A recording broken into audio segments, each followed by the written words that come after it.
Halo pemirsa, hari ini kita akan menyaksikan perdebatan antara dua murid SMA dengan topik hari ini, pemberian edukasi seks di kalangan SMA dengan Jelitan sebagai pihak pro dan Jaslintan dengan pihak kontranya.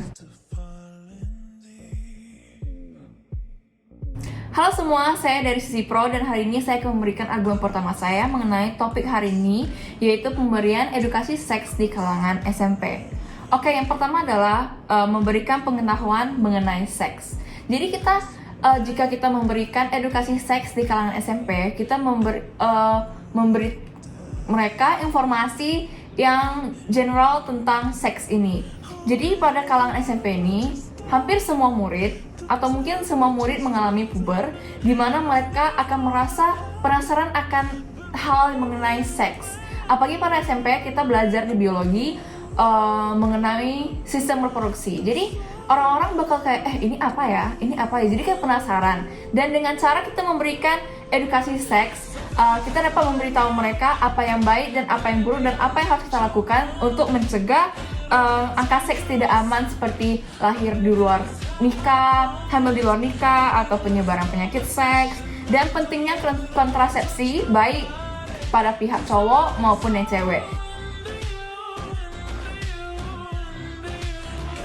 Nama saya Jaslintan dan saya dari pihak kontra, dan saya akan membacakan dulu argumen saya, tapi sebelum itu maka saya akan membacakan dulu ribat saya kepada pihak pro. Pihak pro mengatakan bahwa anak SMP akan merasa penasaran dan dengan pemberian edukasi seks akan mencegah hal yang tidak diinginkan.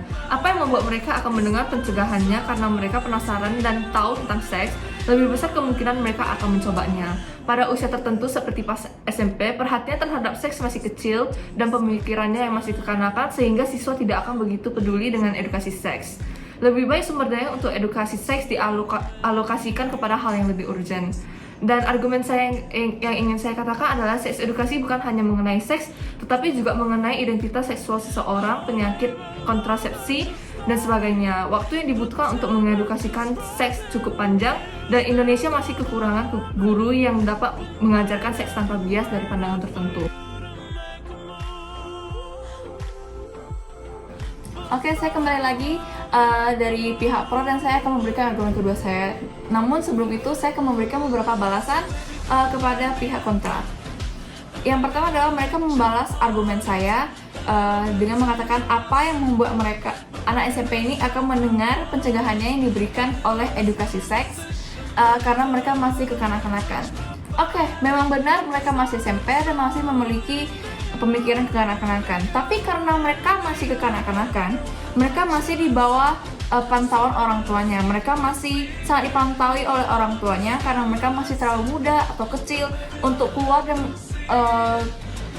meningkatkan peluang mereka untuk melakukan seks itu. Kemudian yang kedua adalah mereka mengatakan bahwa Indonesia masih kekurangan guru sehingga pemberian edukasi seks ini tidak akan efektif di Indonesia. Dari awal saya sudah berkata bahwa edukasi seks ini diberikan oleh pemerintah, maka tentunya edukasi seks ini telah melalui berbagai kualifikasi serta diberikannya guru yang cocok untuk edukasi seks ini karena topik seks ini sangat sensitif untuk diberikan kepada kalangan SMP dengan sembarangnya. Oke, saya akan lanjut kepada argumen kedua saya, yaitu dengan memberikan edukasi seks kita dapat meningkatkan pengetahuan individu mengenai badan sendiri. Jadi di Indonesia tentunya negara yang sangat beradat akan banyak mitos dan banyak perantara yang dapat membingungkan penyampaian pengetahuan. Dan dengan cara pemberian edukasi seks ini di sekolah dengan edukasi dan yang diberikan oleh pemerintahan yang telah melewati berbagai kualifikasi, kita tidak akan terkecoh dengan info yang salah atau kita tidak akan mendapatkan pendapat dari pemberi informasi ini. Namun kita akan mendapatkan informasi yang telah yang sudah terjamin dan diberikan oleh pemerintahan. Saya dari pihak kontra akan membacakan argumen saya, tapi saya akan melakukan sebuah poin ribat dulu, yaitu dari yang pertama, dari argumen kedua pihak pro tadi, kita sudah tahu bahwa seks adalah hal yang sangat sensitif buat diedukasikan, maka tidak cocok apabila diberikan oleh guru-guru sekolah.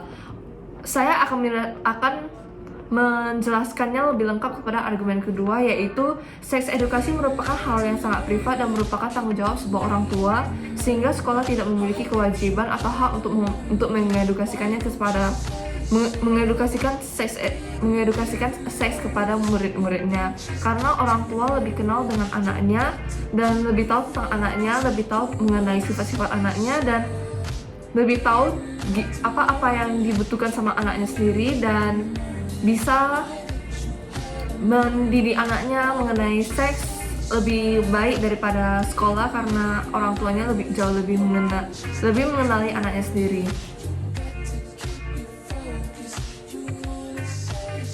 Oke, saya dari pihak pro dan saya akan memberikan argumen ketiga dan terakhir saya. Namun sebelumnya saya akan memberikan balasan kepada pihak kontra. Pihak kontra mengatakan bahwa orang tua lebih cocok untuk memberikan edukasi seks ini kepada anaknya karena orang tua lebih kenal anaknya, dan ini adalah sebuah topik yang sensitif sehingga lebih cocok apabila orang tua yang memberinya. Oke, seperti yang kita tahu di Indonesia masih banyak anak-anak yang broken home, mempunyai hubungan yang tidak baik dengan orang tuanya, tidak mempunyai keluarga yang sangat suportif dan lain-lain, dan kita juga tahu masih banyak orang tua yang tidak mendapatkan edukasi yang cukup, sehingga tidak terjamin juga apabila orang tuanya memberikan edukasinya akan membuat anaknya untuk mencegah seks ini. Mungkin saja orang tuanya tidak memberikan edukasi sama sekali karena mereka tidak mendapatkan edukasi sama sekali. Jadi lebih baik dan lebih terjamin apabila kita melakukan edukasi seks ini yang merupakan topik sensitif dan sangat penting untuk diterapkan pada anak-anak SMP dari guru yang telah melalui berbagai kualifikasi. Oke, jadi sekarang saya akan memberitahu argumen ketiga dan terakhir saya, yaitu dengan memberikan edukasi seks kita memperkenalkan konsep konsen dan otoritas tubuh individu sehingga individu mengetahui batas privasi seseorang. Tentunya seks meliputi privasi seseorang, dan dengan memberikan edukasi seks ini kita juga dapat memberikan pengetahuan mengenai tindakan kriminal seks seperti pemerkosaan yang kerap dilupakan atau dilabel sebagai hal umum oleh masyarakat. Sekarang di Indonesia sangat banyak kasus pemerkosaan di mana-mana kepada anak-anak muda, dan banyak juga pelakunya adalah anak-anak muda karena mereka tidak mendapatkan edukasi seks yang cukup dari sekolah yang mengajarkan mereka bahwa seks di luar nikah ataupun seks di aman atau pemerkosaan adalah hal yang sangat buruk untuk dilakukan, dan sekarang ini sudah dilabel sebagai hal umum oleh masyarakat karena pada akhirnya mereka juga akan menyalahkan kepada pihak yang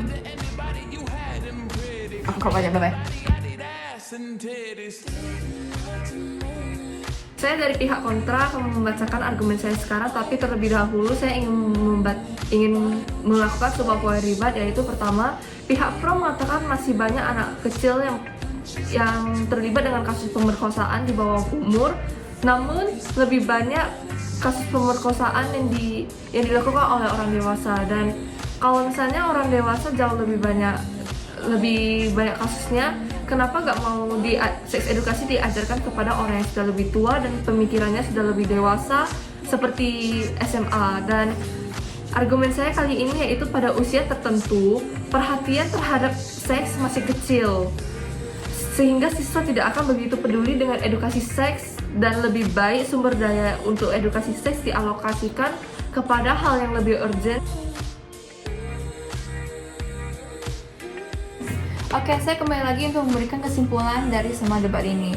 Saya dari pihak pro, saya memberikan 3 argumen, yaitu yang pertama adalah memberikan penjelasan general mengenai seks, yang kedua yaitu memperkenalkan privasi individu dan tentang kriminal seks, dan yang terakhir adalah mendapatkan informasi yang lebih terjamin mengenai topik yang sensitif ini. Dan pihak kontra memberikan 3 argumen juga. Yang pertama yaitu kualitas edukasi Indonesia masih tidak efektif sehingga pemberian edukasi seks tidak akan berjalan dengan lancar. Kedua yaitu orang tua yang harus bertanggung jawab dalam memberikan edukasi seks ini karena ini merupakan topik yang sensitif. Dan terakhir adalah murid-murid harus lebih fokus ke hal yang lebih penting atau urgent daripada edukasi seks ini karena mereka masih belum membutuhkannya. Sekian dari debat kita. Thank you.